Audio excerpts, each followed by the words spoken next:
Saturday, the 28th of May, 2022, Scruffy Murphy's in Birmingham, 7 p.m. Be there. The Chronicles of Podcast. Live. Tickets on sale now. Go to www.ctickets.com. It's about getting into schools and talking to young people because, you know, I know that people can change.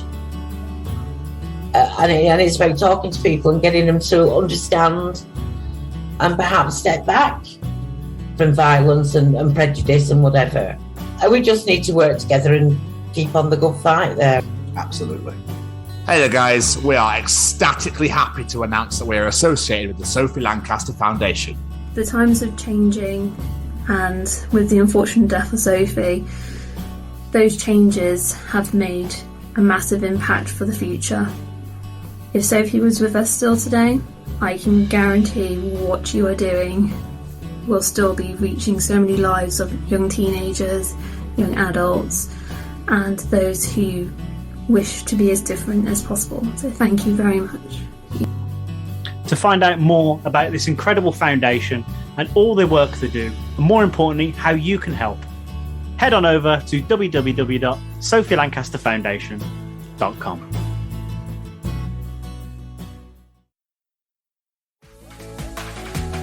Hey, Jamie, do you like being cozy? I do. And do you like staying cozy? I like that even more. Then just heading over to www.staycozyclothing.com, where you can find hoodies, tees, sweaters, and much, much more. And just enter The Chronicles as one word at checkout to receive 10% off your order.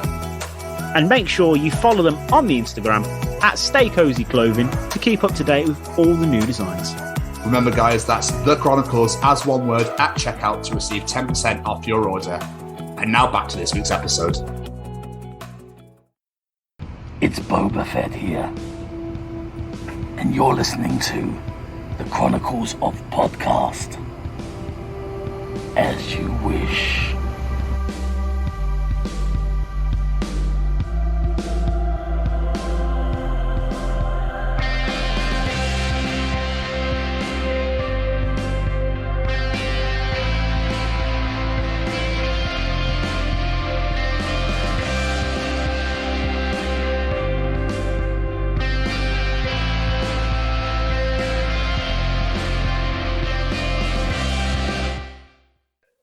Make sure you use the Force with my ass, boys. Welcome to hashtag WBW. Way Back Wednesday. And these are the Chronicles of J.C. Reifenberg. Why J.C. this week, Jamie? Why J.C. this week? Quite simply because I freaking love this interview so damn much. I love this interview so much. It was quite stellar. It's quite a stellar show, this one. This was one that I was like, oh, it's a Jamie episode, because obviously you know exactly who JC was. And then I obviously did my research. I was quite intrigued to find out, obviously, he works alongside Kevin Smith and Marc Bernardin for Fatman Beyond podcast. Is that correct? That is also, he also owns the Scum and Villainy bar in downtown LA as well. But it's just generally, it was just a wonderful conversation more than anything else. We had a lot of fun sitting with JC and chatting. Obviously, he'd become a new father at the time as well, and obviously knew, should I say, absolutely everything to know about Star Wars. I imagine that's still the fact now, to be fair. But it wouldn't surprise me. Even with all this new content coming out, it wouldn't surprise me. But no, I was like a big fan of Kevin Smith, old Banff man himself, J.C. Reifenberg. He owns the Scum Villainy Cantina. He hosts that podcast. I was like, I want to talk to him.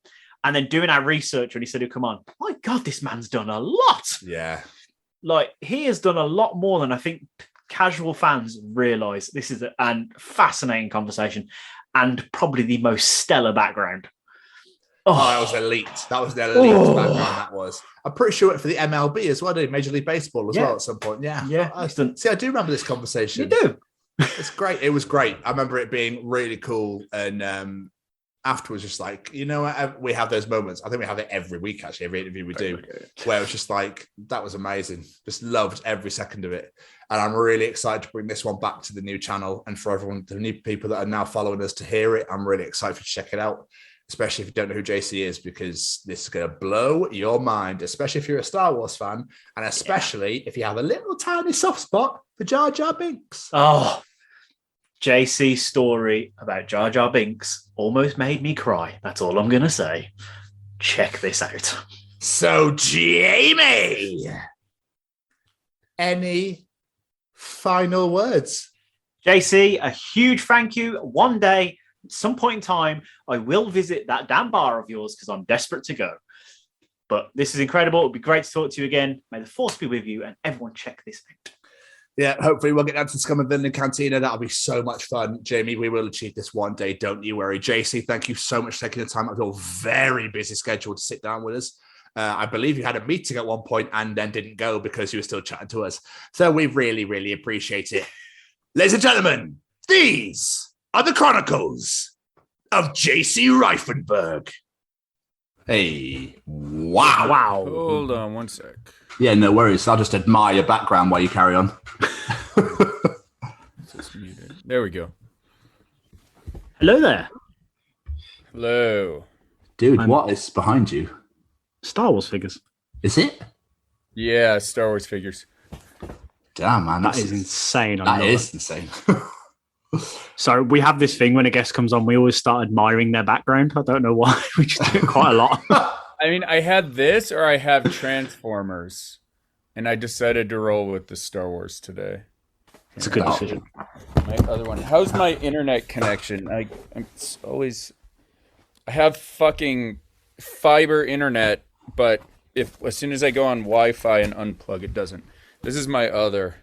Oh, that's way better. That's way better. Yeah. Okay. Yeah, I've just become a father. Congratulations. Thank you. Yeah, no worries at all. I mean, I'm not a dad myself, but still, that's absolutely amazing. It's pretty awesome. Oh, good. Well, so basically what we're going to do is we're just going to absolutely bombard the living fuck out of you with questions, okay? Okay, great. Send to your messenger, yeah. How's my audio sound? Okay. Spot on, yeah. Beautiful. What I normally do is I do a little intro, introduce you to the show, and then, as Tom says, bombard you with a fuck ton of questions. Okay, cool. Do you guys edit anything? Yeah, I can edit. Yeah. Okay. If you need me to take stuff out, but I'll try to limit the ums and uhs and nonsense too. It's all good. Don't worry about it. Right, let's go. Okay. Ladies and gents, today we have a man who has done it all, a man who has given himself all sorts of challenges and mastered them all. He's been a writer, a production assistant, an editor, a director, and no doubt I've missed an absolute ton of that. He's also a Star Wars superfan who owns the greatest bar in the galaxy, the Scum Villainy Cantina on Hollywood Boulevard, Los Angeles. Please welcome to Chronicles, Banff Boy himself, aka J.C. Reifenberg. I've got two things to say. One, with your accent, reading those lists of accomplishments sounds way more impressive than it actually is. Yeah. And two, I think I've graduated to Banff man. Oh, you Banff man now? Sorry, I must have missed that one. I think I'm Banff man. We won't be so rude and be like Banff boy like Kevin is. So. Yeah, like Kevin. I'm like 40 years old, Kevin. I'm like, I should have graduated to like Night Banff Wing or something. You know. Oh, I love it. By the way, did I pronounce your surname right? I wasn't even paying attention. Reifenberg. I think you did. I did. I think I did. That's all right. Yeah, you It didn't strike me as incorrect. So yes, let's roll with it. We'll roll with it as well. That's fine. Wonderful. So, man, how's the last year been for you, dude? God, I have to be careful the way I answer this. I know it's been a struggle for a lot of people, but it was actually really incredible for me. Okay. I was going like full tilt running Scum and Villainy, like nonstop, like just working, and I was getting really burned out. And I said to my fiance, I was like, God, I just need like the world to stop for a month. And classic case of like, be careful what you wish for. The pandemic happened. So, you know, I took the time during the pandemic to like recharge my batteries and like work on the house and do things, you know, just kind of like reset everything. And I started doing live streaming with Kevin and to try to keep Scum and Villainies community engaged. And that turned into like a whole new weird little career where I got the Democratic National Convention here in the United States, and then that launched into doing all sorts of crazy different live stream events, like 7 days a week, every single week since last October. That's insane. I also just totally missed the fact that I had a baby in November too. So that happened as well, which was probably like the coolest, biggest thing out of all of it. So, you know, it's, you know, in Avengers Endgame, when they like go to Tony Stark's cabin in the woods and they're like, we can go back in time and save everything. And he like looks at his kid and he's like, yeah, no, I'm not doing that. Mm-hmm. Like, that's how everybody was like, I wish we could just erase 2020 is. I'm like, no, look what I got out of it. Absolutely not. Like, I totally get it. Like, I relate so strongly to that part of the movie now. I like watch it and ugly cry. Oh, such a great film. But so all these conspiracy theories growing about the pandemic, obviously you said you were burning yourself out. So did you start it? I'm not going to answer that. We'll have his lawyers on to us. Be careful, Tom. Yeah, sorry, my apologies. And then obviously you created more work for yourself during the pandemic. So there's no real time to actually chill out. You just go, oh, I do more things now. What's going on here? I am as stressed, if not more stressed today than I was last year when I was like, oh, I just need a month off. Because the bar's back open now. I'm like juggling two businesses, which is like, look, the best problems to have, right? And being a dad and being, you know, doing that. So like I have 3 jobs now, but all of them are like the best jobs in the world. So I'm not complaining. Massive congratulations again on the birth of your child as well. Thank you. So where do we begin with you? It's like you've done so much, but I'm thinking we should go back. What did young Master Reifenberg wish to be when he grew up? Okay, so, God, again, I'm going to try to talk about this and hopefully it sounds exciting and thankful and not arrogant and shitty, because I'm overly blessed. But when I was a little kid, the thing I wanted to be most was an 80s hair band singer. Best answer ever. And then I really wanted to be a baseball player. And then I really wanted to be one of a curator for Rancho Obi-Wan. And then I really wanted to go to Skywalker Ranch and work for Lucasfilm and do Star Wars, make Star Wars. I think those are like my biggies. Those were like the things I'm like, if I can do one of these things, and like they kind of evolved as I aged, and I've kind of been lucky enough to do all of them. Oh, I also really, really wanted to be world recognized for Star Wars trivia. That was the other thing where I was like, oh my God, everybody needs to know how much I know about Star Wars. So, you know, big goals, I guess. Ridiculous big childish goals from the time I've been a child. Yeah, but they're amazing goals, to be fair. Shooting for the stars. And you're not far off with the last one, let's be honest. So the Star Wars? So yeah. The Star Wars trivia, I was in 1999, Rosie O'Donnell, who was like a big talk show host in the United States, the hype for episode 1 was like crazy. I was 18 when episode 1 came out, and the hype was insane. It was insane.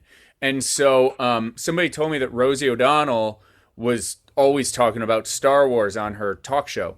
And so I would get home from high school and I would turn on the Rosie O'Donnell show to see what she had to say about like Star Wars. Was she saying anything important? And her limo drivers, she lived in Connecticut, so her commute was like an hour to and from the studio at Rockefeller Center every day. And so her limo driver was this like huge, massive Star Wars kind of like stoner guy. And so she would tell these stories. She'd be like, I was on the drive home on the drive down to the studio today, Jimmy, who's my limo driver, the biggest Star Wars fan in the world, was like, Rosie, I was thinking today about the Ewoks and how, they're really like, it's representative of like nature over machine, and like everybody gives them a bad name, but really the Ewoks are like the heart of what Star Wars is all about. So like he talked like that. So she's telling me stories. So 3 days before episode 1 was supposed to come out, she was doing a charity screening of episode 1 in Chicago, which is where I lived at the time. And for $500, you could go and see Star Wars episode 1 on May 16th, which was a Sunday. The movie came out on May 19th, which was a Wednesday. And so I was like, oh my God, we have to go. And so me and 3 friends all spent $500 to buy movie tickets to see episode 1 early. And like $500 for me was like a massive amount of money at that time. And like my parents are like, you're insane. What are you doing? So like my mom and I like sewed Jedi robes, and I wore these Jedi robes to this charity screening in downtown Chicago. And like while I was there, Rosie and her limo driver were sitting like 8 rows behind me. So my buddy and I went up and we challenged the limo driver to a Star Wars trivia contest. And we were amazing. Like, she keeps saying you're the best, but we think we're the best. And so went out and like did a bunch of interviews for all like the Chicago papers, and like was lucky enough to be like on the front page of the Chicago Sun-Times and like talking about how much we love the movie. And then that we went to school. That was Monday. We went to school that Monday. I got home from school on Monday, and Rosie O'Donnell's producer called and wanted to fly me and my buddy out to be on the Rosie O'Donnell show. That was Monday. They wanted to fly us out the next morning to be on the show on Wednesday. So we were like, yeah, totally. So we flew out on Tuesday, and then we're on Rosie O'Donnell doing Star Wars trivia on May 19th, 1999, which is when Star Wars Episode 1 was released. And, like, Jake Lloyd was on the show that day. And, like, he, like, made fun of us. Rosie was like, did you know when you got the role of Darth Vader that, like, there were Star Wars fans like that out there? Jake Lloyd was like, oh, I knew there were Star Wars fans, but not like those guys. It's pretty funny. Darth Vader made fun of us. And we ended up winning Star Wars trivia on that. And she sent me this like 3 foot by 3 foot, or you guys are UK. Do you guys use feet in UK? Or are you on med? Yeah, you guys you do it the right way. So it's like 3 foot by 3 foot by 3 foot box of Star Wars Episode 1 toys. It was amazing. Super awesome. But then here's where it gets crazy. So that's like life goal achieved. So fast forward to 2004. I'm living in New York City, and I'm working at a comic book shop called Midtown Comics, which is like the biggest comic book shop in all of the United States. And I quit working there to go and start working for Major League Baseball. But I got a phone call from one of the managers like a month after I quit and said, like, MTV was just in here looking for huge Star Wars fans for something. Like, I gave him your name. You should reach out to him. Here's the person to reach out to. So I like reached out to him, or I like sent them a email, and then they like called me immediately, and they were like, "Hey, we're doing this like huge Star Wars trivia contest in a couple weeks, and the producers want to cast like just the biggest Star Wars fans of all time. Like the prize is going to be insane. Like, just do you fit the bill?" And I said, "Sure." She goes, "Okay, well, you have to come in and audition and answer some questions." So a couple of days later, I went down to MTV Studios where they were still doing Total Request Live in Times Square. And I went up to the casting director's office, and she was like asking me all these questions, like what is the name of Admiral Akbar's ship in Return of the Jedi? I'm like, Home One.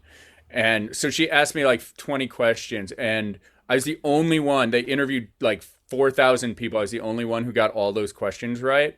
Every single person. It's funny. I still remember every single person they asked the questions to. They asked, one of the questions was the beginning of Star Wars Episode 2. Now, keep in mind, this is in 2004, so Episode 2 is only a couple years old. The beginning of Star Wars Episode 2, Obi-Wan and Anakin have just returned from a border dispute on what planet? And everybody thinks it's like everybody's answer is like, oh, it's Cato Nemoidia, or it's one of these things that they talk about in the movie. But it was a trick question because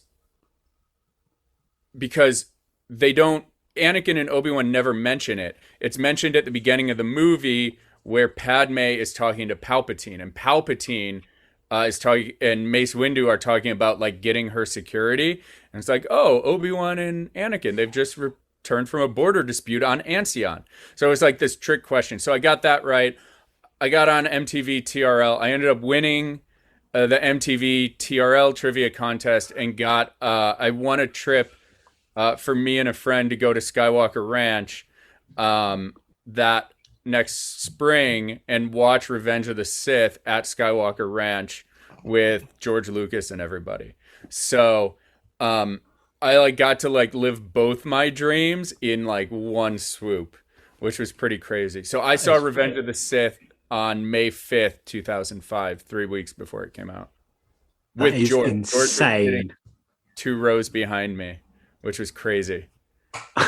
Fucking hell. You definitely achieved that goal of being the biggest fan, without fail. I mean, yeah, which is funny too, because like back then it was like very important for me to be like recognized as like the biggest fan in the world. And now I'm like, it's not like something I'm like trying to brag about or anything. Like for me, like I kind of hold it like more closely, like more precious. I'm like, there's so much Star Wars out there now, and like I'm an old man of Star Wars. Like other people, like if you go on YouTube, there are people on YouTube like this guy's named Alex from Star Wars Theory YouTube page, or Star Wars Explained YouTube page, and like that guy can like run circles around me with trivia now. Like I cannot compete with the kids. Like I feel like the old like George Foreman, like old man boxer now in the ring, where like I can throw a couple like good punches about like Prince Shizor or somebody. But yeah, I've passed that torch to many a YouTube entity a long time ago. Like Obi-Wan in the desert. Yeah. So I read somewhere that you started making films when you were 16 years old. How did you learn to do that at such a young age and be good enough for like local businesses to use you, from what I read? Oh, somebody's been looking at my IMDb. Yeah. So I went to a high school called Glenbrook North High School, which is in a town called Northbrook, Illinois. And everybody knows about Northbrook, Illinois, but you don't know about Northbrook, Illinois. Northbrook, Illinois is the real life place that the fictional Shermer, Illinois is actually what Shermer, Illinois actually is. So like I lived on Shermer Road when I was growing up. My high school was on Shermer Road. Shermer, Illinois is the fictional John Hughes town. But John Hughes grew up and went to my high school. So we actually had a television studio at my high school. So when I was 15 and I had dislocated my shoulder playing football and I didn't make the baseball team anymore because I tore my rotator cuff, I couldn't throw a baseball. I got into, one of my friends was into filmmaking. So I joined the TV studio people. And so I started doing TV stuff back then. And it was 1996-ish. So it was still like we were shooting on VHS tapes and like doing VHS to VHS A/B roll stuff. So that's how I got into it at such a young age. I couldn't play baseball anymore, so I got into TV because I was like, oh my God, how cool would it be to like make something that changes the world like Star Wars? Well, you went. Did you go on to study then in college doing film? Because obviously, you went. I did. I went to University of Miami motion picture at University of Miami School of Communications, and I majored in motion pictures. So yeah, I got a 4-year degree in filmmaking from there. Unbelievable. And then from there, I graduated, and I had been out to LA, and I was like, LA's dirty. I'm not going there. And I had such a good time in New York when I was there on the Rosie O'Donnell show 4 years previous. I was like, I'm going to move to New York. So I moved to New York. I started working at Midtown Comics, which gave me the opportunity to get on MTV, to go to TRL. But after I left Midtown Comics, I started working for Major League Baseball, which was like my other like childhood dream that I got to realize was like I wasn't playing baseball, but I was like going and hanging out in the locker room with the New York Yankees and like traveling with the Cleveland Indians while they were in the playoffs, and like got to sit on the field during the home run derby and the All-Star game. So I got to do some really cool stuff around Major League Baseball also. That kind of like scratched that sports itch for me. Damn, dude. So what position were you for? Were you a pitcher? I played catcher and first base. Okay. But then I like got moved to the outfield. But like I dislocated it. I played, I like returned kickoffs in football, and I like dislocated my shoulder returning a kickoff, I think. And I tried to play baseball years later, like, God, when I was like 28, 29 years old, I moved to LA. I went out, I joined a baseball team in Beverly Hills. And I'll never forget our first game.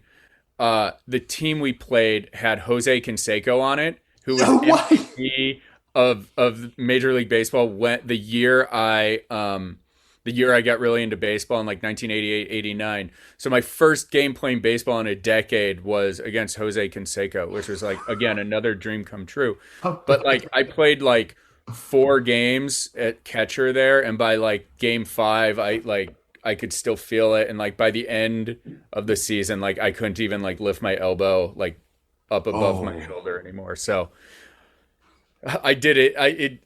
Yeah, it's bad. I find it amazing that your first job in TV, film, whatever, out of college was straight from Major League Baseball. It's like not just random minor film studio, so Major League Baseball. That's insane. Well, it was weird. It was right with like the world is such a strange place. So I got hired by a company called MLB Advanced Media, Major League Baseball Advanced Media, which was, I started there in 2004, and the MLB.com website, which was like the front end of what MLBAM was, started in 2000 or 2001. So I was like within the first 3 or 4 years of Major League Baseball having their own website and stuff. And I would go in at night and watch the baseball games and cut the highlights out and upload them to the website. So it's like, so-and-so hits a home run. I would cut it out and upload it. And that's how I got started at Major League Baseball. It was not a glamorous job.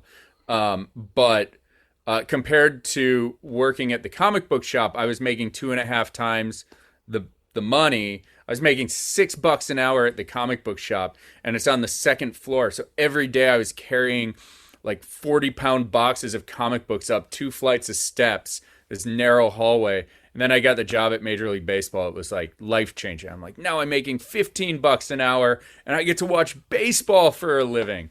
It was crazy. And they have an elevator. Yeah, I know. Well, New York, the infrastructure is so old that like everybody's grandfathered out of having to have an elevator, ADA access. But like, so anyway, that's how I started there, and then like worked my way up through that. And again, it's just I was fortunate to start editing and learning filmmaking at age 15. So by the time in 2004 I was at Major League Baseball, I had been doing it for 9 years. Most people have been doing it for 2 years. So I just had that much more experience to like get in and like, you know, get rolling in my career. I kind of had like a privileged start to get that out. It's incredible. Baseball games are long as well. So they are long ass games. So you have to go. So I take it, were you watching it live and then clipping it out, or were you actually at the games going, no, like, okay, so there's a home run that, yeah, okay, so there's that. No, so I was in a studio in Manhattan, and all the games would be on TV. So I'd be watching the game on TV and clipping out chunks of the game as it went. So like a little bit more high tech. Here's the crazy thing. Major League Baseball Advanced Media, the company I used to work for a long time ago, like 3 or 4 years ago, sold to the Walt Disney Company as the company that was going to run what would eventually become Disney Plus. Oh, so that's mad. Had I stuck around, I would have ended up being on the team that helped build Disney Plus. Dude, that's I left insane. way before that, but kind of crazy, right? But yeah, but you wouldn't change it though, would you, for what you've done rather than... No. Exactly. I get, like, part of my thing is, I think where, like, I'm wired differently is that most people fear change. Like, they don't like change because it's unknown. Whereas I don't know, I, like, read something on the internet the other day, and I never thought I had, like, ADD or ADHD. But like I read something on the internet where it was like, checklist if you have ADHD. And like I checked all the boxes twice. But like I get like hyper focused on something for like 6 to 12 months and like just go hard on it, like 150%. And then I'm like, I'm really bored with this and I want to move on. So that's kind of what happened like at the comic book shop. And that's kind of like what happened at Major League Baseball is like I went hard cutting baseball highlights, and then I got bored, and then they promoted me to be like the manager, the nighttime manager, and I managed the team of the people who were cutting highlights, and that was really fun for a year, and then or like 9 months, and then I got really bored, and then I was like, hey, like I can shoot stuff, like can you send me out to like shoot features and do things like that? So then I did that for a year, and then I was like, I'm bored with New York, which is funny. And so then I moved to LA after 4 years in New York. LA's dirty, but I'm going to move there now. Well, the difference was the fateful thing that happened was Major League Baseball sent me out to Los Angeles to cover the Dodgers for 4 days. And so I was out here for 4 days, and my friends who had been living out here for 4 years were like, oh, let me show you LA. And so I went out with my friends. Like I had done family trips here, but I went out with my friends in LA. And then I came back to New York, and I told my girlfriend at the time and my roommate, I was like, we got to move to LA. And we literally 8 months later just packed everything up and moved to LA. Damn. But I mean, going back to Midtown, like working in a comic book store, granted you're only making $6 an hour, whatever, but that must have been fucking incredible. Being able to just read what you want, like, and just working in that sort of environment with people of like-minded. So sort of. It was incredible. I like don't want to like downplay it. I love Midtown Comics. I'm so grateful for the guys who own it, because it's owned by like 5 guys that like used to own video stores and then they got into comic books. Like really great, awesome dudes. But like I got that job thinking it would be like the comic book shop guy from The Simpsons. I'm going to sit around, I'm going to read comic books with my feet on the counter and stuff. Midtown Comics is in Times Square. It's the biggest comic book shop by volume in the world. So Midtown Comics sells more comic books than anywhere else in the world. So like, I didn't read a single comic. I didn't watch a single thing. Like, I worked my ass off from the moment I walked through the door until the moment I left. And like, it was so valuable because it taught me like what hard work was.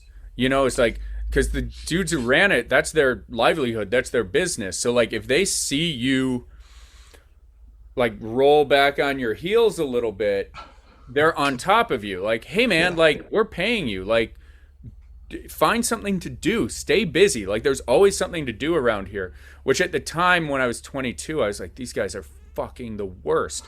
But at 40, running my own company now, I'm like, oh my God, like, I could have been such a better employee if I was more mature at that time.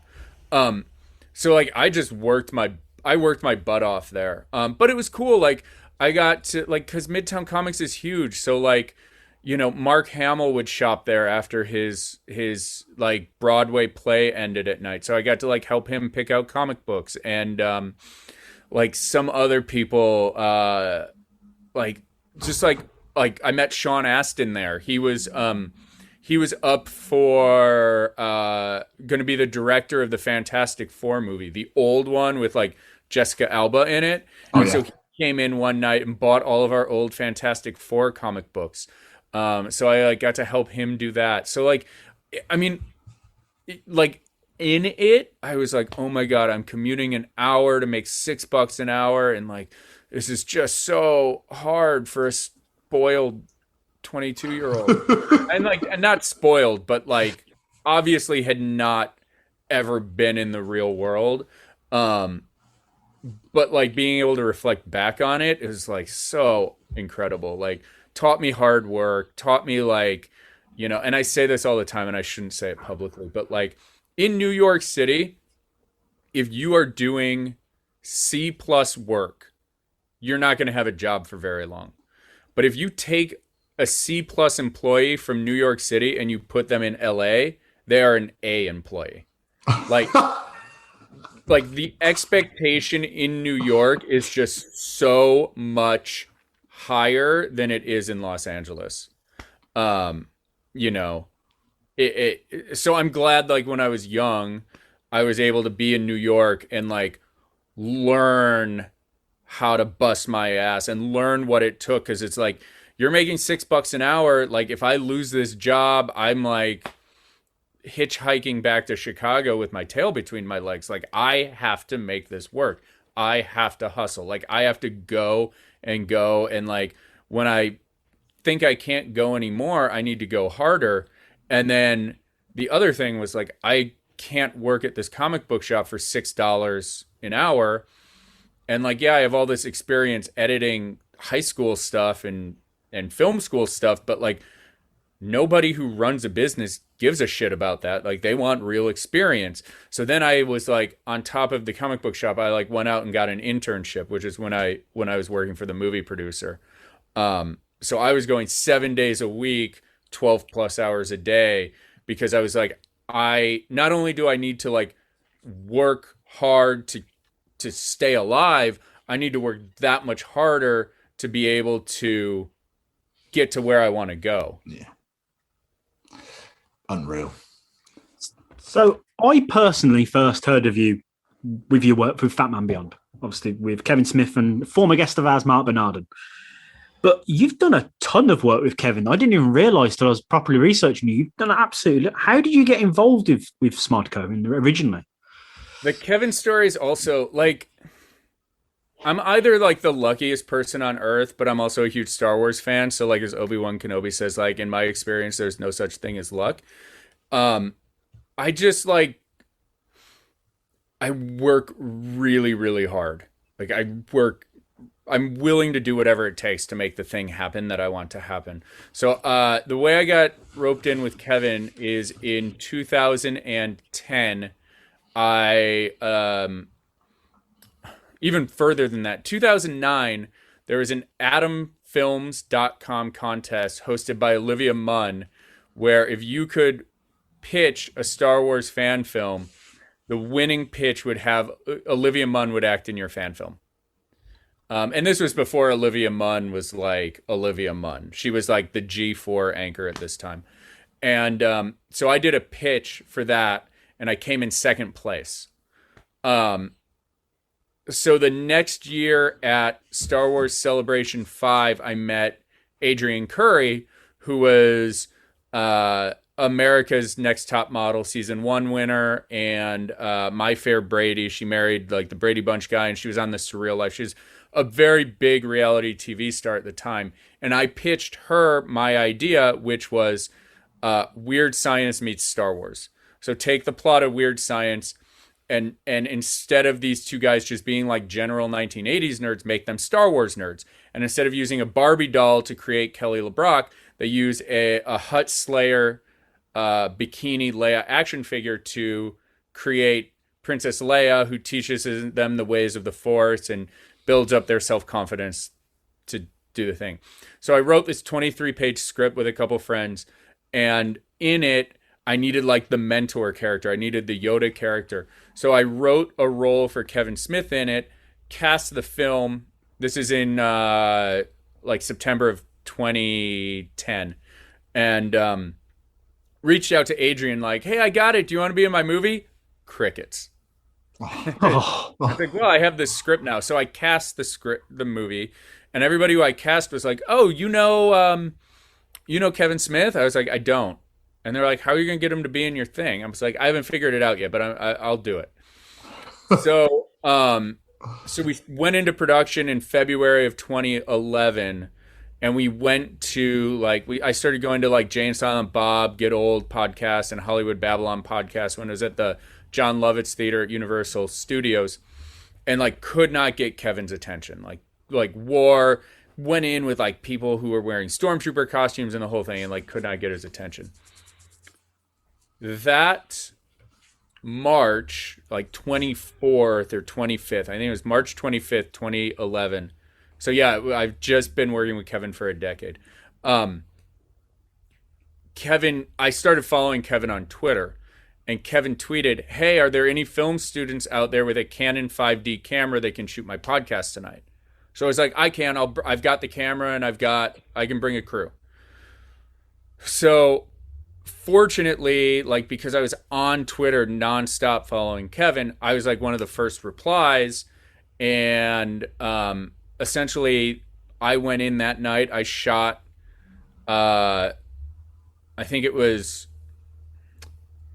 Jay and Silent Bob Get Old, one of the first Jay and Silent Bob Get Olds. And it was Jay's 1 year sober show.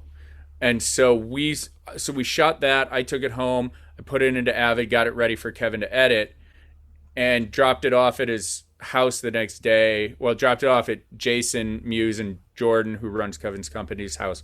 And they were like, oh, that's awesome. Like, do you want to come back tonight and do Hollywood Babylon? So we did that.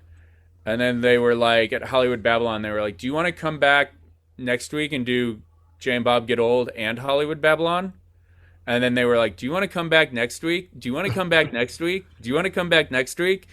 Which turned into me doing the whole summer of Get Old and Babylon. Kevin, in that September, shooting the cameo for my movie that is called Hughes The Force. So I got him to do the movie. And then we just kept doing stuff. And then the following February, Kevin was going over to the UK to shoot stuff. So he brought me with him to the UK to shoot behind the scenes and one of the cameras on Jay and Silent Bob Teabagging in the UK and Jay and Silent Bob Luck at the Irish. And then I went from there, I had another friend who was making a movie in Germany. So I went to Germany for a month to make this other movie. And then I came back, and Kevin was going to Australia, and the production company that was handling the UK production did not gel very well with the way Kevin does business. And I've been now doing stuff with him for a year. So he was like, so I talked to Jordan, and Jordan and I came up with a plan to go and shoot Jay and Silent Bob Go Down Under in Australia. So then I went over to Australia with him for 2 weeks, and we did Jay and Silent Bob Go Down Under, which was in Epic's TV special, and then was on Netflix for a while. Now I don't know where you can find it. I think you can get it at kevinsmithclub.com now.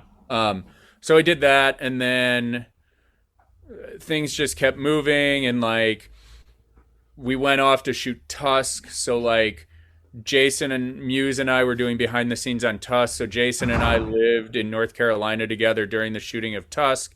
And then something happened on Tusk with I shouldn't be talking about this, but I don't care. It's been a while. Something happened with the assistant editor on Tusk. And so I took over after the shoot. I took over like partway through the show, but like I'm not supposed to talk about it because I wasn't in the union at the time, but now I am, so I'm talking about it. So I did that, and then because I did that, then I did Yoga Hosers and Hollyweed and Holidays, and like now I'm kind of like Kevin's post-production guy. By the way, I told you guys I can talk nonstop. It's amazing. It's fine, but we love it. We do love it. Everyone listens to us talk shit for like an hour. So when the interview comes up, we want our guests to be talking. So keep going, man. Absolutely beautiful. Anyway, so that's how I got into it. And got, like, I don't know. I have just like a pretty like laid back disposition, which works with, with the way Kevin does things. So how did that develop to them doing Fatman Beyond at the Cantina? So I was still shooting Hollywood Babylon. I mean, God, we did it for years and years and years. And one of the guys I used to work with, Josh Roush, I got too busy to do Babylon, so I kind of like handed it off to him. And then when Fatman Beyond kind of like went into video, they signed a deal with Defy Media, and they were doing it with Defy. And when that deal ran out, they were like, hey, do you want to do Fatman Beyond? So I started doing it, in 2014, 2015. And then when I opened the bar, I like couldn't get Kevin to come down to the bar. And like we operated as a pop-up, and then essentially I just like kind of talked to Jordan. I was like, we should book a show at my bar as soon as we stop being a pop-up. So in like September, it was like mid-September of 2017, I just booked a show at the bar and sold it out, and he and Mark came down, did the show, and Kevin was just like, holy shit, this is like the coolest thing ever. And so that just immediately became the new home of Fatman Beyond. I remember listening to the first episode that they were there, and he was literally just like, this place is amazing. So, I mean, it's small. So like standing room sellout, like the biggest show we've ever had at Scum Villainy is 90 people. And so you're close to Kevin and Mark. Like even the worst seats are only 30 feet away from Kevin in the whole room. So you're close, and like, I'm sure doing freaking Rockefeller Center and these giant venues is incredible. But like at the Cantina, you can see everybody's facial expressions when you land a joke and hear individual laughter in a way that you don't at these huge venues. So, it's just like a different feel. It's kind of like what they used to do with Smodcastle, but a little bit bigger and easier to deal with because they don't need to pay the rent with selling podcast tickets, because we pay the rent by selling alcohol, which is really like, to bring it back to Midtown Comics, it's like Scum and Villainy is essentially a comic book shop that doesn't sell comic books. It sells alcohol. right? But it's the same vibe. It's like you go there to hang out and talk to people about nerdy shit, and so that's really what I was like. That's why it's different, if that makes sense. And it's not run by people who, like, I've never worked at a bar in my whole life when I came up with Scum and Villainy, and then I started running it. So I don't. It's not run like a bar that you go into. It's run like behind the scenes. It's run like a film production, and in front of the scenes, it's run like a comic book shop or a convention or a hangout spot. So it just feels different. Like its soul is different than like somebody who opens a bar.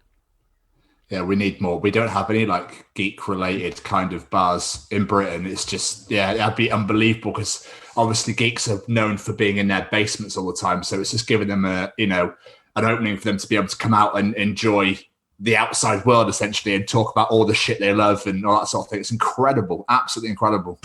Well, it's also like, in the world of the internet, it's easy to make internet friends, but it's more difficult than ever to make real life friends. Yeah. And so where do you go? Do you go to the local sports bar if you don't like freaking sports? Like, where do you go to meet people that are like you? Well, you go to the convention. Well, the convention's once a year, maybe twice a year, and then maybe you get lucky and meet somebody who's not with a big group of people because you're standing in line and he's standing in line at the same time and both of you are by yourselves. Or, like do you just come to Scum and Villainy because everybody there is into the same crazy shit that you're into? Exactly. So if you walk in and it's like, well, I'm not really a big fan of Star Wars, but like there's a dude in a Star Trek shirt, or that guy's got a Thundercats tattoo, or like that. I just heard that guy say knowing is half the battle, so I'm gonna go talk to him about G.I. Joe. Like, it's not like I like to say, like, because everybody's like Star Wars, Star Wars, Star Wars. I was like, this isn't Star Wars. This is the Venn diagram of, like, you could come in here and be shitty with somebody who's wearing a Star Trek shirt because you don't like Star Trek, or you could talk about like Firefly and Buffy and Doctor Who and Teenage Mutant Ninja Turtles and the 9 million other things that you guys have in common. Like celebrate the stuff that makes us the same. Like Joseph Campbell, right? Joseph Campbell was like the mythologist who studied myth, and a lot of Star Wars like harkens back to Joseph Campbell. So it's like Joseph Campbell was one of the first people who studied different religions, and instead of being like, well, in Judaism Jesus isn't the Messiah and in Christianity he is, he studied different religions of different cultures based on their similarities, not based on what separates them. And that's what, like, in my head, Scum and Villainy is supposed to be, is like, you're going to come in here and like, you're not going to start shit with somebody who because you don't like what they're doing. You're going to celebrate and find things that bring us together, because if you want to find stuff that divides us, like, go on Facebook or Reddit for 10 minutes. You know what I mean? Like, don't bring that in here. Like, this is a spot to be a real person. Like, we don't have TVs in the bar, right? A big criticism we used to have is like, oh, there should just be TVs playing geeky TV shows. I was like, look, if you walked into a bar on another planet and they were playing reruns of Masters of the Universe, you'd be like, the fuck? How do they have Masters of the Universe on Dantooine, right? I was like, this is the place that you get to be a real life action figure. Like, why do you want to consume Earth media when you're here, when everybody around you is playing make-believe? Also, if you want to watch it, like, you've got a phone, just watch it on your phone and like leave everybody else to socialize. So like, at a sports bar, you walk into a sports bar, you walk into any place that has a television, people's eyes go from here to here, right? Because the TVs are all up here. But when there's nothing up here, your eyes are here, and it's like, oh, cool, I like your shirt.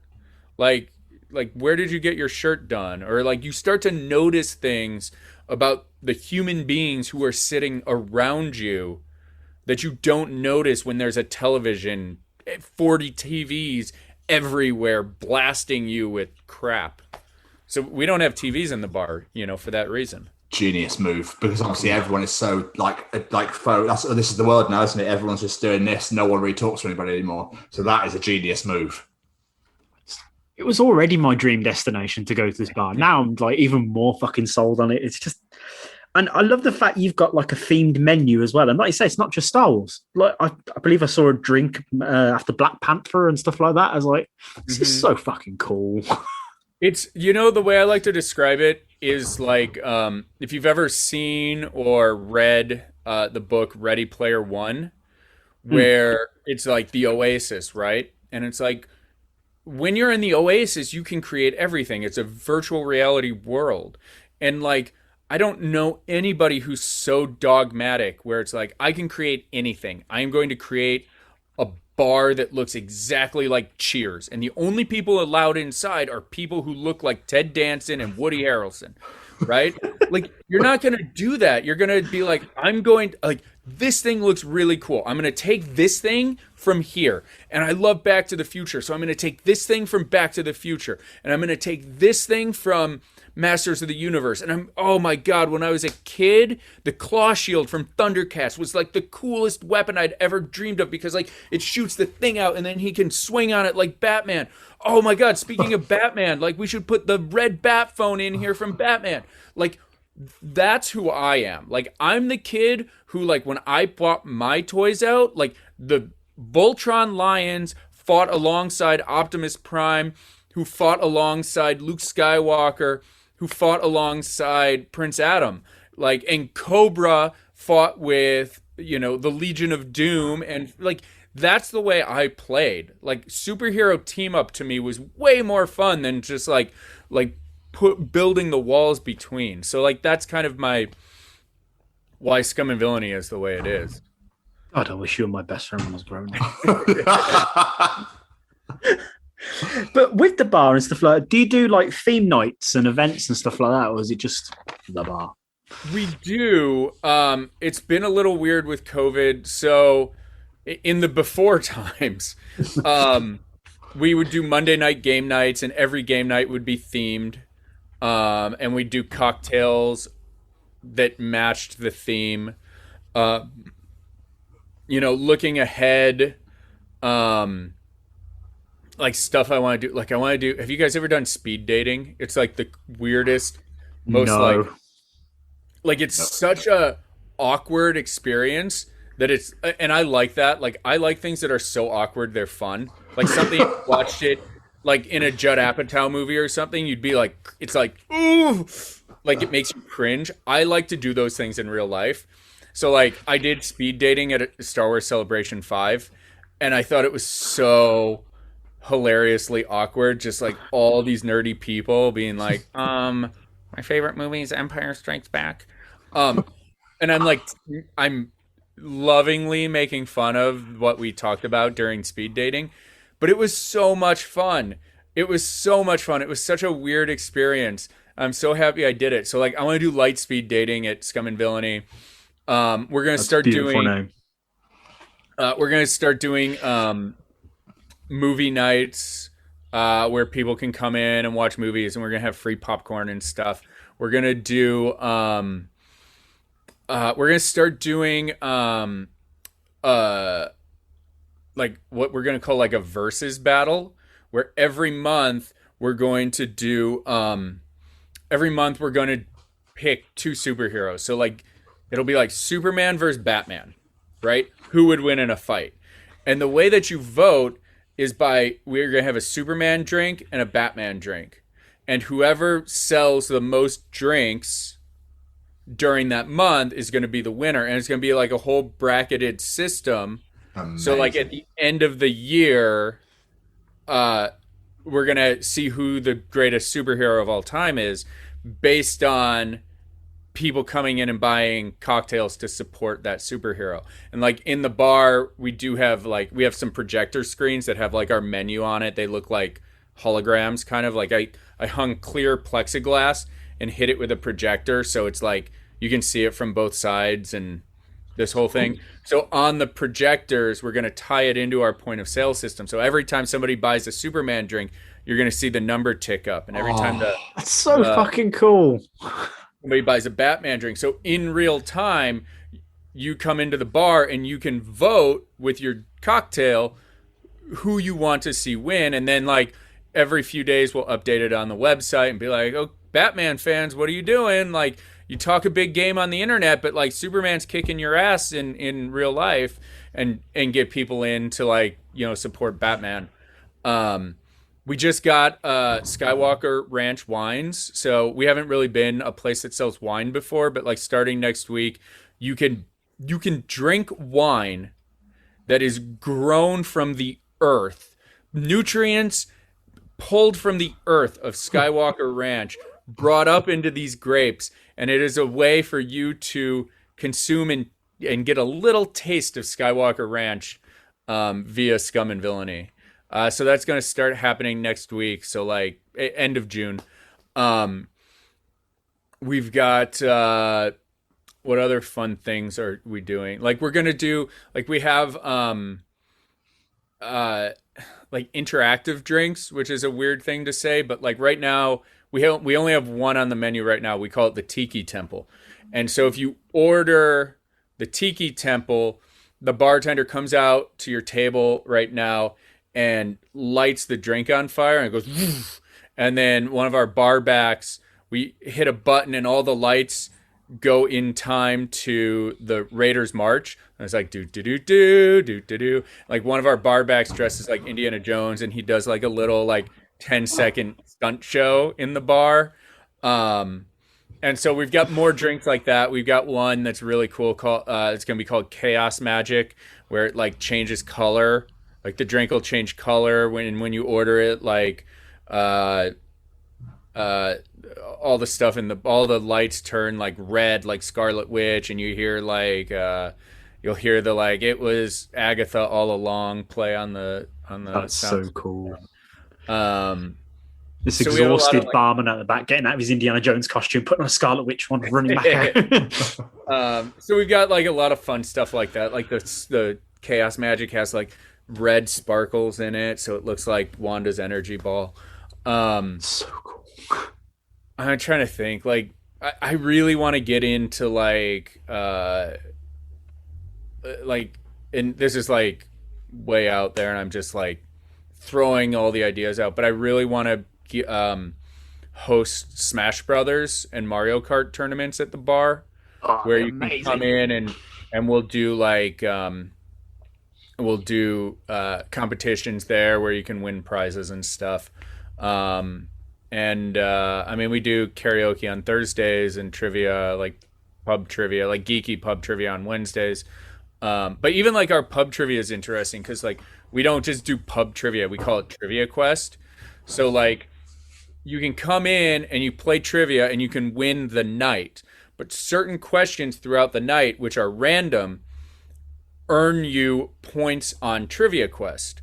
So like we have a board game that goes up on the projectors, and everybody gets a little avatar. And so every week your team comes in a row, you get to move your space one forward on the board game. And like if you get the random question right, you get to move your token one space further on the board game. And on the board game there are certain spots where like if you hit it, it's like half price drinks tonight, or free tater tots tonight on the game board. And then whoever wins Trivia Quest gets like a $300 gift card at the end of like the 8-week Trivia Quest game. So like even if you suck at pub trivia but you come every week, and let's say you come every week and you get second or third place, you still may be able to win the Trivia Quest big prize. So even if you don't win the like tonight's match, you can win even if you lose the battle, you can win the war with Trivia Quest. Can I work for you, please? Because that sounds unbelievable. I know. It's going to be a long commute, but... Yeah, it would take me a while. Yeah, it's about a day or two to actually get there. So Okay, I'll sleep rough. It'll be all right. I've seen you've had quite a few celebrities in the bar as well. Ned from Spider-Man, his name is completely gone out of my head right now. So you've had the Hobbits come in there as well recently. Do these people come in to promote stuff? Are they literally just they fancy a drink and it's the coolest bar in town? They come in because they've heard of us and they just want to come hang out. So like Kelly Marie Tran came in during like the whole Last Jedi thing, and like nobody knew it was Kelly Marie Tran. You know, I don't know. We've had all sorts of people come in just to hang out. I mean, the Hobbits were promoting their podcast when they were in. And then, of course, the people who come on Fatman Beyond, Grant Morrison, Rick Baker, people like that are guests on the podcast. But yeah, I mean, Justin Roiland came in from Rick and Morty. And at the time we had something on the menu called the Pickle Rick, which was a whiskey infused pickle. So like we have a photo of him holding the Pickle Rick, and like we would put toothpicks in with like little marshmallows at the end to make it look like pickle, and like marshmallow eyes to make it look like Pickle Rick. That's amazing. So like I have a picture of the creator of Pickle Rick eating one of our Pickle Ricks. So yeah, it's fun. Like Tom, but like what's also cool is like people don't like, it's not like you come in and you're just like, tell me everything about Rick and Morty. It's more like you're sitting next to Justin Roiland at the bar and you're just like, oh, cool. How great was that new Ghostbusters trailer? You know, like people get treated like people in a way, you know? I mean, the Hobbits got mobbed a little bit, but what do I expect? The Hobbits. But yeah, it was, it's fun. It's a weird spot. It's weird. It's amazing, incredible. Though. It is incredible. Would you ever expand to more locations, like open up more? I mean, that's the dream. But right now, I'm just one man trying to make his way in the galaxy. I think so. I think we'll get a few more open at some point. If you ever open one in the UK and you want two guys to help, just no experience and wouldn't have a clue what we're doing, but still, there's a massive market. I think there's a massive market for it here. Here's the thing. Here's the thing with a Scum and Villainy. I opened Scum and Villainy with exactly zero experience with ever. I'd never, ever, ever worked in a bar or a restaurant.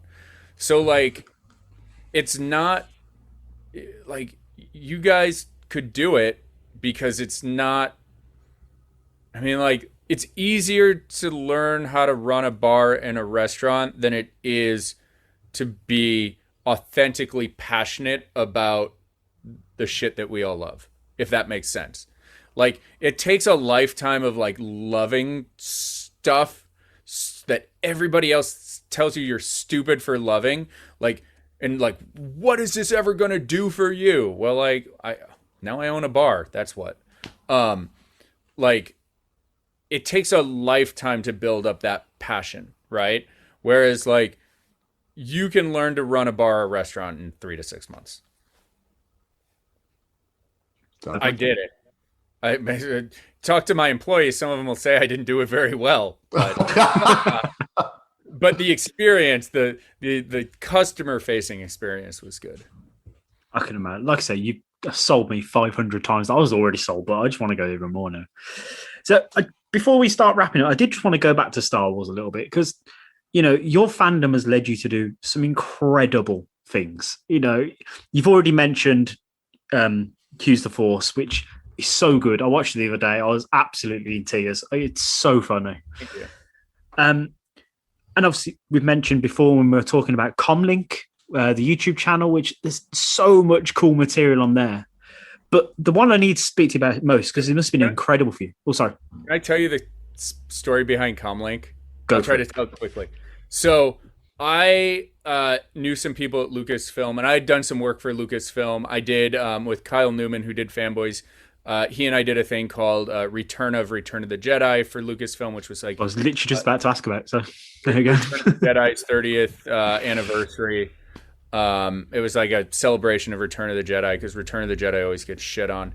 So it was all these celebrities talking about that. So I had been doing some stuff with Lucasfilm on and off in kind of like an adjacent capacity. And I started talking with some of the people up there about coming on and working for them.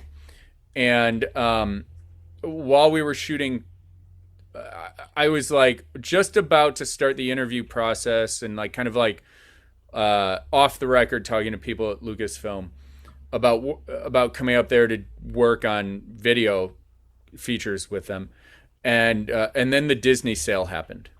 I literally remember the week before the Disney sale happened, calling my contact up there and being like, is this ever going to happen, man? And he's like, they put a hiring freeze on everything. Something huge is about to happen.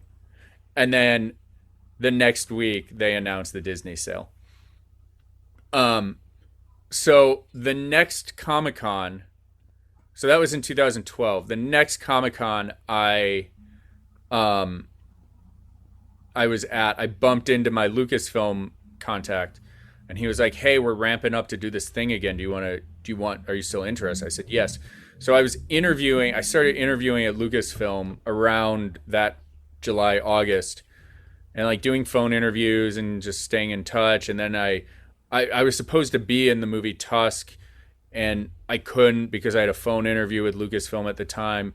And then Tusk wrapped, and I flew out to San Francisco, and I interviewed with Lucasfilm in San Francisco and thought everything went really well. And then it was like a week or two before Christmas, and like I'll never forget it. And I'm going to try to paint this picture, which won't mean anything to anybody who's not been to LA.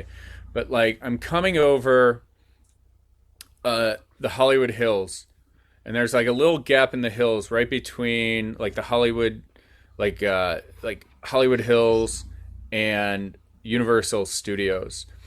And it was 9:00 at night, and I had my roommate in the car, and I see the number for Walt Disney Interactive pop up on my dashboard. I was like, oh my God, it's Disney. They're calling me at 9:00 on a Friday night. What's going on? So I'm like, shh, like be quiet. So I pick it up, and they offered me the job. They talked to me about moving to San Francisco. They talked to me about salary, the whole thing. And I'm like, cool, I'm good to go. Like, I can go, like, when would you want me to start? And they're like mid-January. I was like, okay, awesome. I have family up there. Like, I'll stay with my family until I can find a place to live. Like, let's do this. She goes, cool, I'll call you on Monday to, like, get paperwork going. I heard nothing on Monday. I heard nothing on Tuesday. I heard nothing on Wednesday. I heard nothing on Thursday. Nothing on Friday. I fly home to Chicago for Christmas. Nothing. The next Monday I email. I'm like, hey, just checking in. Nothing. Hey, checking in again on Thursday. Nothing.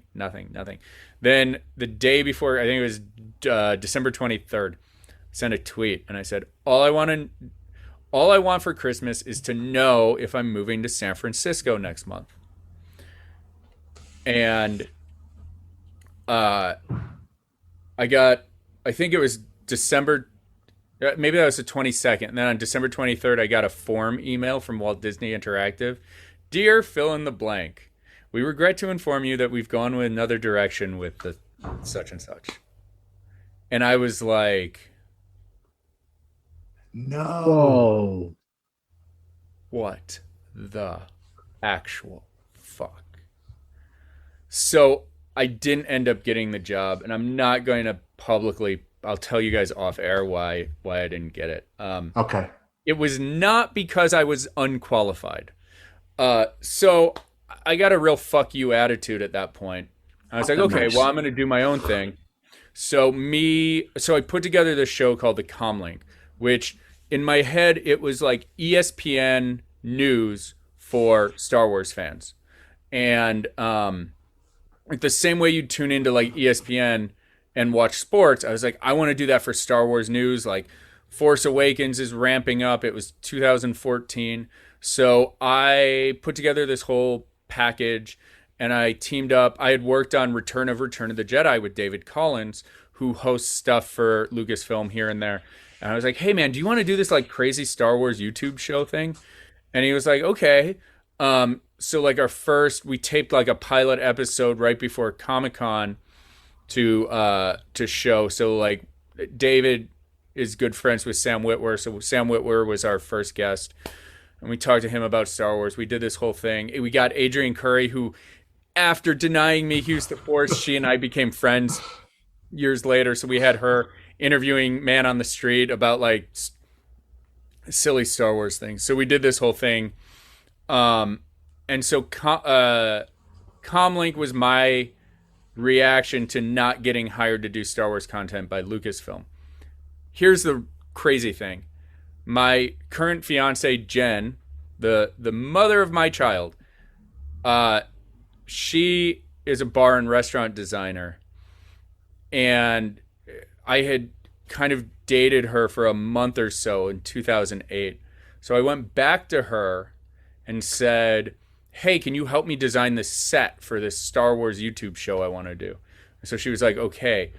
That's where we like reconnected. Is designing and building the set for the Comlink show. That and so now here we are. Like we've got like an amazing little family. So it all like weirdly ties back into like my passion for Star Wars, which rolling back, and again, tell me to shut up, but like rolling back, if I can offer a piece of advice, I'm going to echo advice that somebody else who's way smarter than I am gave me that set me on my path, which was when I first moved to LA, I had a really hard time finding a job. I finally got a job at this little company called Young Hollywood. And we would interview celebrities. And one of the celebrities we interviewed was Thomas Jane, the Punisher. Punisher guy. Right? And my friend and I were shooting 2 cameras. And the interviewer asked, and Thomas Jane's like a really serious guy. Like he was like no nonsense, no anything. Really serious guy. And was not really feeling the vibe of the guy who was interviewing him, who was like, hey, how's it going? What's up? Ah! Like very Hollywood. And Tom Jane was like, what am I doing here? But he asked him one question. And the interviewer said, what advice do you have for Young Hollywood? We're Young Hollywood. You're making it. What advice do you have? And Thomas Jane, who is like looking at the interview guy, turns and looks right down the barrel of my lens. And he goes, keep the dream alive. If you have a passion for something, it will find its way. And if you have a job that is getting in the way of your passion, quit your job now. Passion rules. Passion will find a way. And I looked over at my friend Justin, who was operating the other camera, and he looked at me the exact same way. Justin quit Young Hollywood the next day. I quit 4 days later. We wrote Hughes the Force. That's my life trajectory. Mic drop. That's fucking amazing. So then that following year, after I had met Kevin Smith and done the whole thing, I bumped into Thomas Jane at Comic-Con and I told him that story. And he was like blown away. He's like, oh my God, man, that's incredible. If you ever need anything, let me know. Like, I'm going to follow you on Twitter. Just DM me.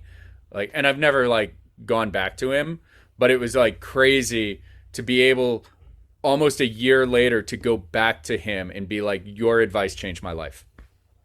That's just amazing. Stories like that is why we fucking do this. I love that so much. Yeah, it's still like I still get teary-eyed thinking about it. Like it's overwhelming. And it's just like the best. It was the best advice. I took that video and I put it on my Facebook page, and every year when it's like you have memories, I reshare it, and I was like, this changed my life. That's incredible. So cool. Right, before we wrap up, because I've realised what the time is, I do just want to ask one more question, which I noticed. I hear regarding Star Wars, you are a very big advocate of Jar Jar Binks. I am. I am. This guy gets a lot of hate. What? Why do you love him so much? How much time do we have? So Jar Jar Binks. I'm going to try to go through this quickly. People don't like Jar Jar. And when you say, why don't you like Jar Jar to people, he's annoying, he's stupid, he doesn't belong in Star Wars, blah, blah, blah, blah, right? So initially when episode 1 came out, I didn't love Jar Jar. I had a few eye rolls at Jar Jar. But like as the years have gone on, and I start to reflect on like what Star Wars is and what it means and who it's for, right? So Star Wars Episode 1 came out, like I said, when I was 18. And I went into Star Wars Episode 1 as an 18-year-old thinking that Star Wars Episode 1 was supposed to be made so that it would make 18-year-old JC feel the same way that Return of the Jedi made 5-year-old JC feel. That's my mistake. That's not Star Wars' mistake. Star Wars Episode 1 was supposed to make 5-year-old Joey or 5-year-old Gina feel the way that Return of the Jedi made 5-year-old JC feel. But in the 13 years since then, or whatever it was, I had hijacked that. And so as soon as I realized that, I started looking at it differently. So like, why did I hate Jar Jar? Okay, well, like his theatrics. So you look into Jar Jar's theatrics. Jar Jar's physical comedy, which people are like, that's stupid. His physical comedy is almost shot for shot Charlie Chaplin, Buster Keaton, and Harold Lloyd, who were the biggest film stars of the silent film era. So if maybe you don't like Charlie Chaplin movies, which is fine, but you can't say that Charlie Chaplin sucks or is horrible, right? So Star Wars has always been a movie that calls back to Saturday morning serials and calls back to the Odyssey and Beowulf and all of these things. So you're watching Star Wars Episode 1 and it's calling back to its roots, right? They took a character and they put a silent film character in a Star Wars movie. Now, maybe that was a tonally strange move, but that's not your call to make. That's George's call to make. He's making the movie. And you may not like it, but you cannot say that it's stupid or it's not this or it's not that. Because it's rooted in the same stuff that all of Star Wars comes from. I also have a theory that kids don't hate Jar Jar. Kids are taught to hate Jar Jar. Meaning, if you talk to a kid and they're like, I used to love Jar Jar, but he sucks now. Why does he suck now? Well, my dad said, my older brother said, my sister said. So kids liked Jar Jar.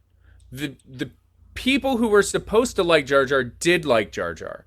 And they were taught to dislike Jar Jar by old people like me who are like, Jar Jar doesn't bring me the joy at age 18 or 30 or 25 as the Ewoks brought me when I was 5 years old. Well, of course he doesn't. He's not supposed to. He's supposed to, like, you're supposed to like Darth Maul hitting things with a lightsaber. He's for them. And so why are you ruining their experience with your bias? So as soon as I started to like deconstruct it, then I was like, well, why do old people hate Jar Jar? Like, why can't we just like say, well, Jar Jar's not for me, and enjoy the parts of the movie that we do like? So I started looking at like, when you go to school here and you go out on the playground, there's 3 types of kids. There's the cool kids, there's the loser kids, and there's the kids in the middle. Very few of us were the cool kids. A handful of us were the nerdy kids. Most of us were the kids in the middle. And what happens when you're a kid in the middle? You either go along with the cool kids and tease the nerdy kids, or you go along with the nerdy kids and you get teased by the cool kids. So most of the kids in the middle don't want to be lumped in with the nerds, so they are pressured to, it's like, well, I'm either keep my mouth shut or I walk away, But if I don't rebel against the nerds, I'm going to become one. And I don't want that. Like, I'm already in the middle. I'm already kind of a socially awkward. I don't want to be lumped in there by Joe Cool, whose dad owns the movie theater or whatever, right? So from a very young age, you're taught, well, anybody who doesn't know what this word means, or anybody who's not good at sports, or anybody who's kind of awkward, you need to tease them or you will be teased. And who is Jar Jar? Who is Jar Jar when you meet him? He's a loser. He's a loser. Hey, Jar Jar, why were you banished? Oh, I'm clumsy. Hey, Jar Jar, why is this? Well, I'm just Jar Jar. I'm just me. I am true to who I am, and I am proud of who I am, and I don't hide it. Well, that's the guy to tease, or else I'm going to get teased. Right? You're taught. Jar Jar is the kid, the nerdy kid on the playground who's not afraid to play with action figures in front of other kids. Jar Jar is the kid on the playground who's on the jungle gym role playing instead of playing kickball. Right? So he's a fucking pariah. Well, like, no, dude, like, you're the one with the problem, not Jar Jar. And so as I started to, like, look at it, I'm like, Jar Jar needs, like, the problem with Jar Jar is the same problem with all Star Wars fans, is it's like, you're missing the point, you know? Like, you need to look in the mirror and figure out what's going on with you and why you're thinking these things, not point a finger at Jar Jar. Like, because, like, he's not in the movie that much. Like, he's pretty easy to ignore. Like, there are much bigger problems with Star Wars Episode 1 than midichlorians and Jar Jar Binks, right? But, like, Jar Jar's the problem. Like, anyway. So, like, that's where it all began, and now it's just fun because, like, you know, I was like, I've been a Boba Fett fan since 1980. Like, cool, man. Like, it's real hard to be a Boba Fett fan. It's real hard to root for the New York Yankees. But, like, when you're like, I'm a Kansas City Royals fan, right? Or I like the shitty team. I like the Chicago White Sox. Like, when you like that team and you root for that team, like, it says something about who you are as a fan also. It's like, yeah, I don't need 27, 28 world championship rings. Like, it's not hard to root for Han Solo. It's not hard to root for Boba Fett. Like, it doesn't say anything about who you are to champion Boba Fett.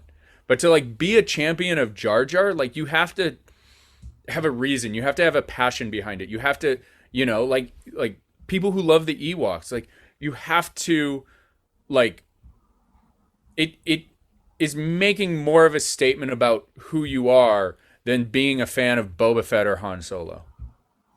I always felt Jar Jar would have been in the other two so much more if the fans hadn't shit on him after the first one. Probably. I mean, there's a whole... I just did a panel on Saturday for a fundraiser for the 501st Legion.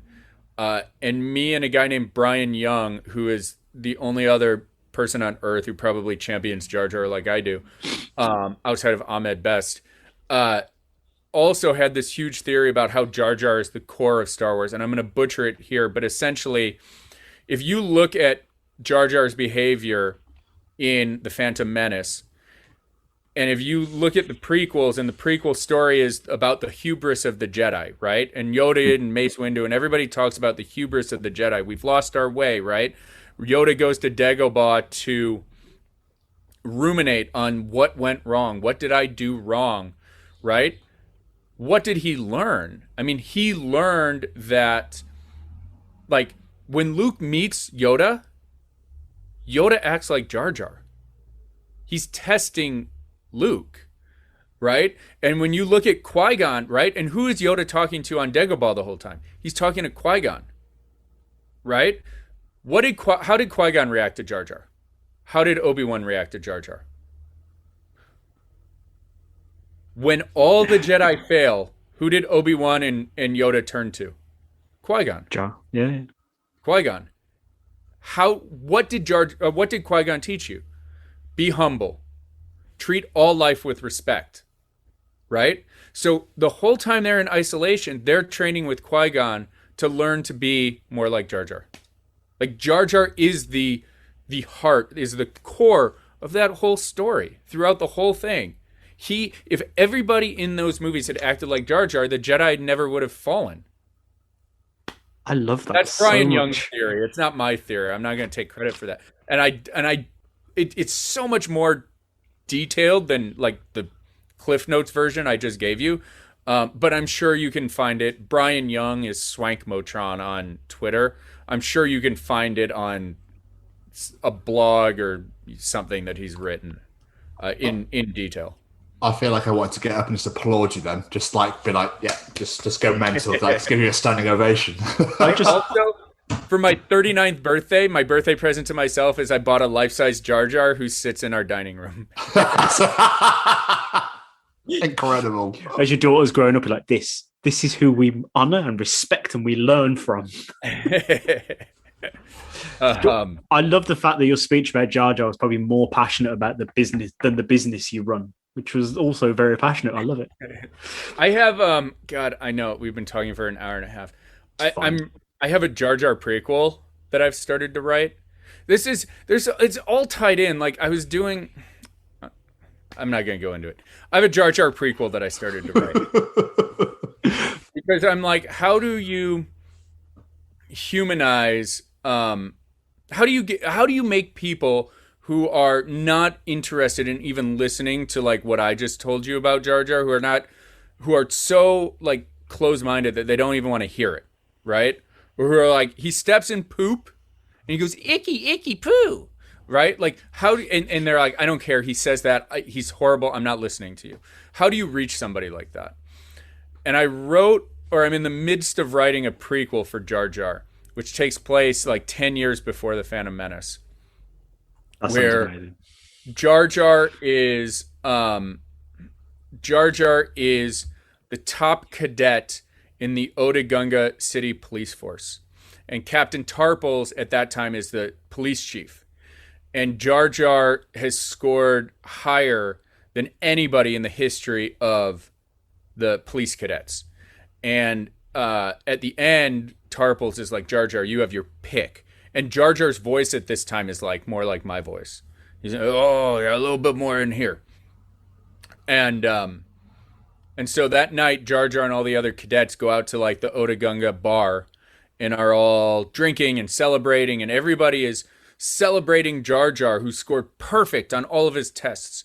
And the bartender comes over and is like, Jar Jar, come here. Come here. And so like, he goes off to the back while everybody's celebrating, in the foreground, and he's on the phone. He's like, and like he just drops. And his fiance, the love of his life, who he's known since they were tadpoles, is a marine biologist who is studying life and changing currents in the ocean, in the planet core, and was killed by a Sando aqua monster. And at that moment, Jar Jar's entire life changes. Like, he doesn't want to be in the police force. He goes above the city on the outskirts of the swamp and lives above the swamp and starts sucking on poison toads.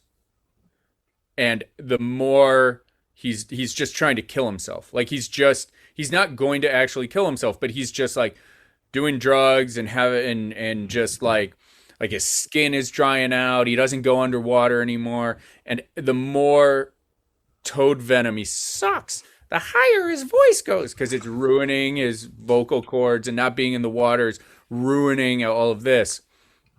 So it's been like 3 or 4 years since this happens. And he gets a knock on his door one day.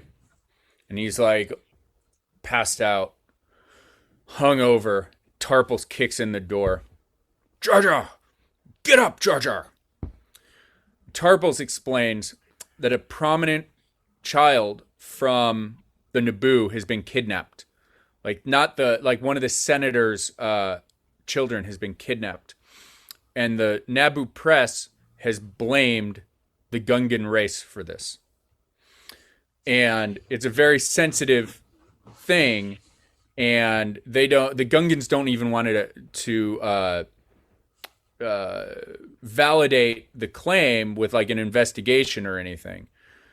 So Boss Nass has tasked Captain Tarples to go undercover and discover who actually kidnapped this child.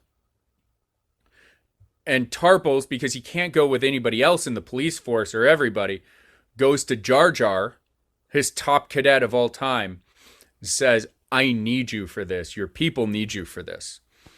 So he gets Jar Jar out, and, you know, Jar Jar at this point, even at half capacity, is still better than so many of the police force. And Jar Jar and Tarples go on a buddy cop adventure to discover who kidnapped this Naboo child. Think like Lethal Weapon, right? Danny Glover and Mel Gibson. And throughout it, all the things that you learn about Jar Jar in episode 1, like crashed the boss's hay blibber and flooded the Otogunga City Zoo, and all of these things that he does in the name of trying to track down the person who kidnapped this child. And so eventually Tarples and Jar Jar at the end recover this baby and return it to the Naboo. But the wake of destruction and the whole thing, like, it needs to be covered up. And when they have a private meeting between Boss Nass and Tarples, and they're like, Jar Jar, you're a hero. Like, what are we going to do? Jar Jar's like, I'm going to take the blame. I don't want to live anymore anyway. Like, my life is already forfeit. Like, I don't want to, like, I came out of my hole to save the Gungans. Put it all on me. So Boss Nass decrees publicly that Jar Jar is banished for doing all this shit. And Jar Jar takes the blame for the whole Gungan race. And he goes back to his spot and just feels a sense of pride. So he starts to clean himself up, but he's just going to live out the rest of his days there until he bumps into Qui-Gon Jinn. You're going to make me fucking cry, dude. That's just... Here's the crazy thing. So the credits roll, right? The after credits scene is Palpatine is the one who orchestrated the kidnapping of the child, because he thought if there was a race war between the Gungans and the Naboo, it would be easier to take over the planet in the events of Star Wars Episode 1. And if you think about it, the Gungans are what saved the planet. It was that unification. So Palpatine knew that would be dangerous, and he had put plans in motion. So when Jar Jar and the Gungans foiled his plans there, he goes to Jar Jar and manipulates Jar Jar to give him the power that brings about the fall. Jar Jar's a tragic character. As Kevin would say, take all my fucking money. That sounds incredible. And you think about it, every time you see Jar Jar then do something stupid, or you want to roll your eyes at him in episode 1 or episode 2, with that foundation, you're not looking at him as like this stupid idiot. You're looking at him as a hero who's like done everything for his people and still has no respect.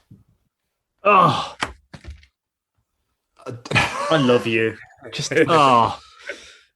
Obviously, I'm around thinking about this shit way too much. It's like, I love it. I've just realised the time, and I know you've got a staff meeting you need to get to, Mona, so we need to let you go. But before we get on, is there any plugs, like websites, social medias, anything that people need to go check out?